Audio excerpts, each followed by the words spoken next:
va a presentar imágenes de las 2 clases presenciales que compartimos en la facultad y bueno, rescatando los aprendizajes conseguidos y compartiéndolo con los alumnos y alumnas que no pudieron asistir. Bien, chicos, fíjense, acá lo que nosotros hicimos fue dividir en distintas, digamos, a los fines de que ustedes puedan describir las prácticas que se hicieron en las 2 prácticas presenciales que hicimos para compartir con los compañeros de ustedes lo que no pudieron ver, a ver qué quedó de los comentarios que hicimos, de las prácticas que hicimos y demás. Y esta es la primera práctica que se llevó adelante, que acá le ponemos un cuestionario donde hablamos para guiarnos en la charla de qué especie se trata, que si tiene referencia a su historia, qué práctica se ejecutó, qué criterios se tuvieron en cuenta para la realización de las prácticas que se le ejercieron a esta planta, qué herramientas y qué insumos se usaron y qué recomendaciones quedarían o quedaron sugeridas. Así que ahí les muestro la imagen de una de las prácticas que hicimos, a ver quién se anima a empezar a contar qué se hizo allí y con qué objetivo.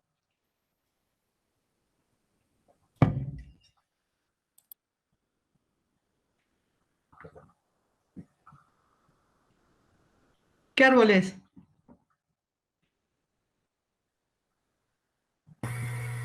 ¿Eran los lapachos?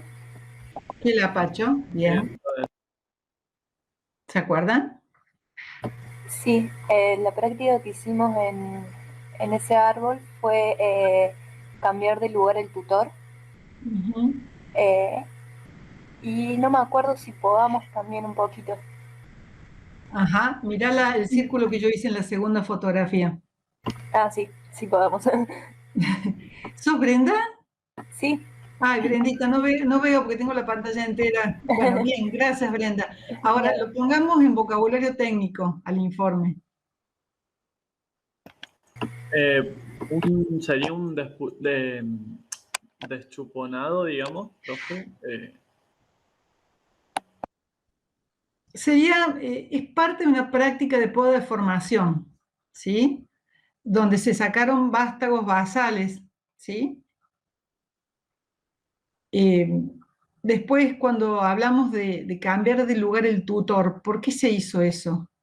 ¿Por qué se corrigió el tutor? ¿Qué problema tenía inicialmente este árbol?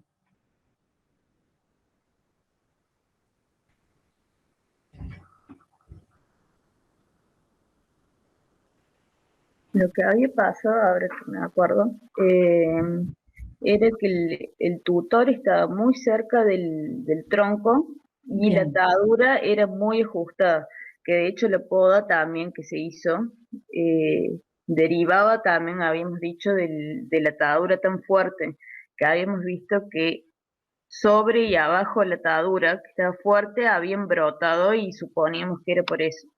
Exacto. Entonces, bueno, se cambió de lugar teniendo en cuenta los vientos y dejándole, digamos, que el árbol puede tener un movimiento para estimular, digamos, el sistema radicular y la sanidad, digamos.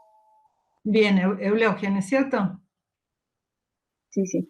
Muy bien, Eulogia. Entonces, se hizo una corrección de tutorado justamente porque el árbol estaba con, digamos, con un problema de... espérense que me estaban llamando y ahí los...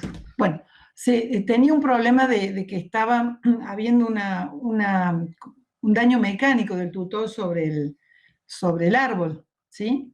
Donde se observaba un daño a nivel de corteza, un árbol joven que tiene, digamos que roza tanto por un mal tutorado que puede ser porque el material con cual estamos atando no es el adecuado, o porque la distancia no es la adecuada, ni la ubicación del tutor es la adecuada.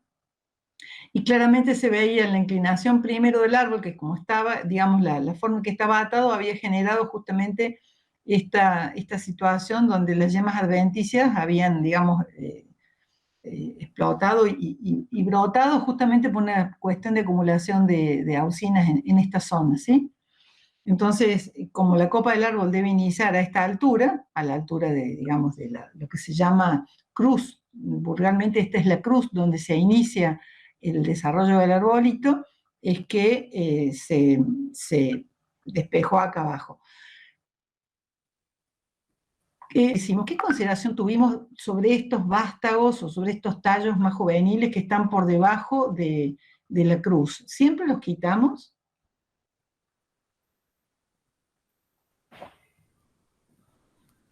Y depende del objetivo.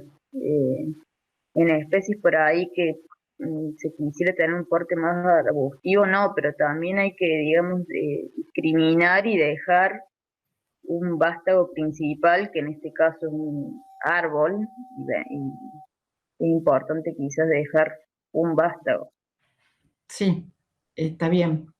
Pero hay veces que uno tolera la presencia de estos, digamos, chupones basales por alguna razón. ¿Se acuerdan que lo habíamos conversado?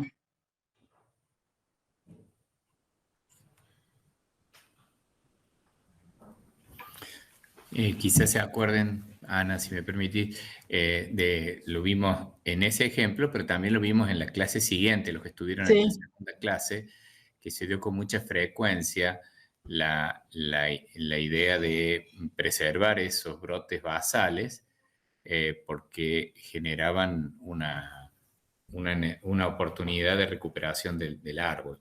En virtud de lo que es el deterioro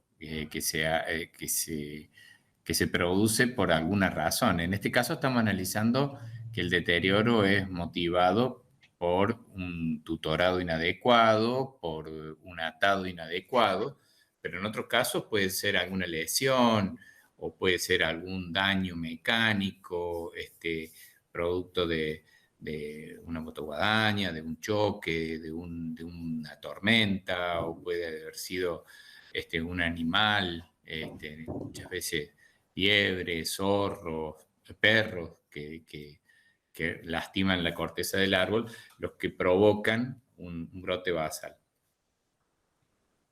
Y recuerden que habíamos dicho también que cuando los árboles son jóvenes, sobre todo estos que son sensibles a las heladas, también lo vimos en el caso de los algarrobos. ¿Se acuerdan el segundo día, el día que cada uno de ustedes tomó un arbolito? Y el tema de discriminar si se dejaba o no esas ramas basales porque acuden a la formación y a la lignificación del tronco principal. Entonces, durante un tiempo se las tolera porque están participando de la nutrición. Obviamente están haciendo fotosíntesis todo ese material. Y ayuda a que se lignifiquen los tallos y sean más resistentes justamente a los fríos. Entonces se los tolera un tiempo y después se los retira cuando tienen más de determinado calibre. En general, cuando tienen, son un poquito, son como un lápiz o el tamaño de un dedo, ya sería conveniente irlos retirando del tronco. Pero antes se los deja. Puede pasar también con vegetación exótica tipo áceres, que el ramaje en general le sombrea el tronco y entonces hace que el tronco, a medida que vaya lignificando, se vaya haciendo más resistente a la acción del sol. Pero muchas veces cuando uno quita muchos chupones basales de un árbol joven así, puede ocasionar quemaduras por el sol, que no son buenas tampoco. Entonces hay que considerar la edad de la planta, el lugar donde está ubicada, la época del año en que lo estamos haciendo. ¿Se acuerda cuando el año pasado, cuando veíamos poda y hablábamos de lo que eran las podas de castigo? Si uno retira mucho, digamos, mucho material verde, apenas la planta está brotando en la primavera, estaríamos haciéndole un daño bastante grande al árbol, sería como una poda de castigo. Entonces, a veces conviene hacer esta extracción de estas ramitas ya hacia el final del verano, cuando ya digamos, todo este sistema foliar cumplió su misión y yo ya empiezo a retirar. Eso en el caso de poda de formación. ¿Se entiende lo que les digo? Sí. Bien. Bueno. Entonces, estas serían las preguntas que si uno tuviera que hacer un informe, digamos, primero definir bien la especie sobre la cual se está trabajando. Por ejemplo, si ustedes tienen que hacer un informe del trabajo que se llevó adelante el día que estuvimos en la práctica presencial, van a decir, primero se una especie de lapacho amarillo, Androntus, creo que es el ¿cómo era el nombre científico? Androntus crisófilo, me parece, que está plantado en este lugar desde hace 3 años, pues también les contamos eso. ¿Se acuerdan que había sido un trasplante de unos árboles que estaban muy amontonados en la parte de atrás de la playa de estacionamiento, y se lo puso con la función que tiene allí, más que nada es de proveer de sombra y determinar la alineación de árboles de ese borde de la calle? ¿Qué práctica se ejecutó? Bueno, ustedes dijeron, lo que se hizo fue corregir un tutorado que estaba perjudicando el tronquito del árbol, corregir las ataduras, cambiar el sentido del tutor para que los vientos no golpeen el arbolito contra el tutor.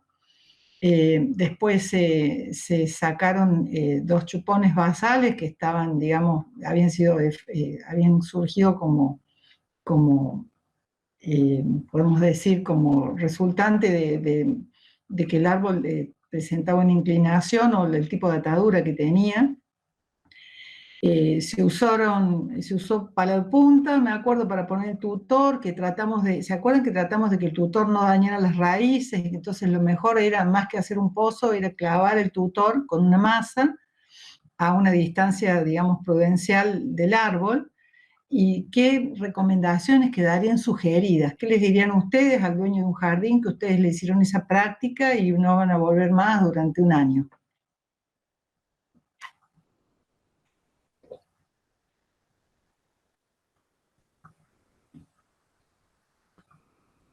El control del tutor.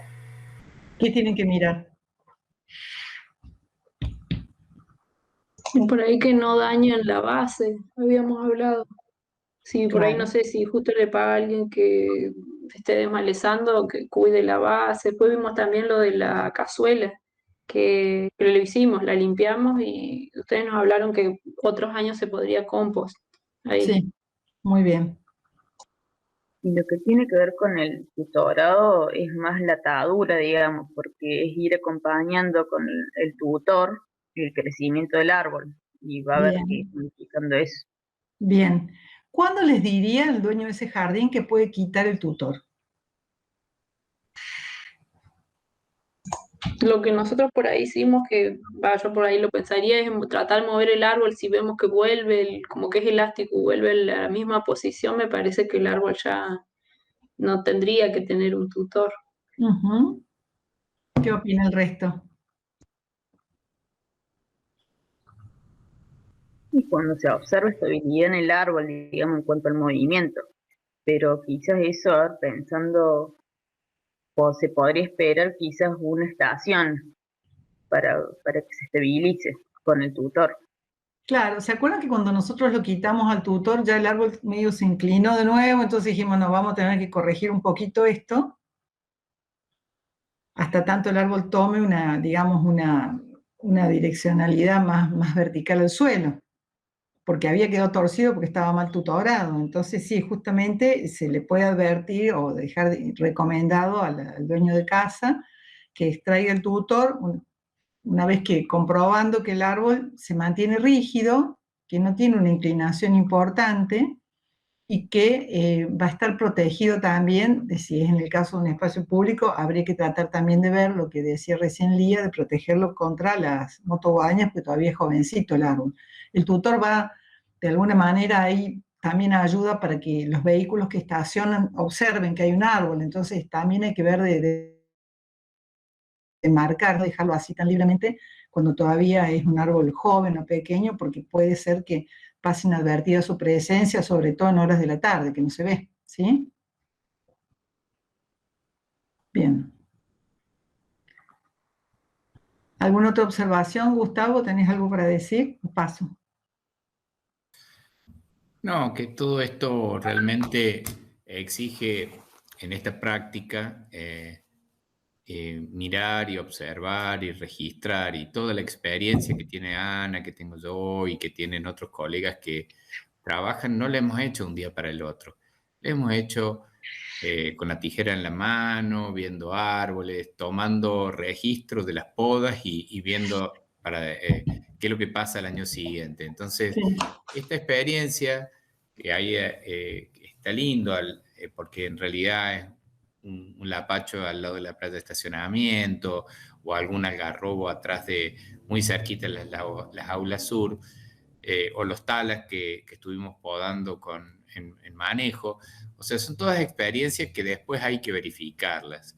Y como siempre, la naturaleza se empeña en demostrarnos que nada tiene una respuesta lineal, que 1 más 1 no es 2, pero que hay algunos criterios que se repiten y que tienen que ver con explicaciones de lo biológico, de cuestiones de suelo que no vemos y que inferimos qué es lo que puede estar pasando, y cuestiones de manejo. Córdoba insiste en ser una ciudad, digamos, compleja para tener arbolado, el clima semiárido, por momentos nos quejamos de inundaciones y por momentos tenemos sequías de 9 meses. Todos esos los árboles sufren mucho, mucho más que en otras latitudes. Siempre digo que los árboles en Buenos Aires tienen un régimen de humedad que les permite todo el año, más allá de temperaturas, días más largos, más cortos, pero como que crecen siempre, es un continuo crecimiento. En Mendoza, si no hay agua, no hay crecimiento. O sea que crecen solamente cuando aquellos árboles que se riegan, y crecen de acuerdo también en función de la cantidad de agua. En Córdoba normalmente no regamos, en Córdoba normalmente esperamos que crezcan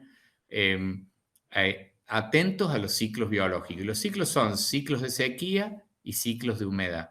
Entonces, las respuestas son completamente diferentes. Entonces, esto mismo que hemos hecho, si se verifican buenas humedades y buen crecimiento, seguramente la cicatrización va a ser distinta, la brotación va a ser distinta, pero si viene un ciclo de sequía, también hay que observarlo. Y lo mismo las plagas, ¿no? Así que bueno, los invito a seguir viendo cada una de las acciones que vamos haciendo y seguirlas cuando puedan, en su casa, en otro trabajo, en la facu, porque de ahí se sacan los mejores aprendizajes. ¿Saben qué es muy interesante, chicos? Gracias, Gustavo.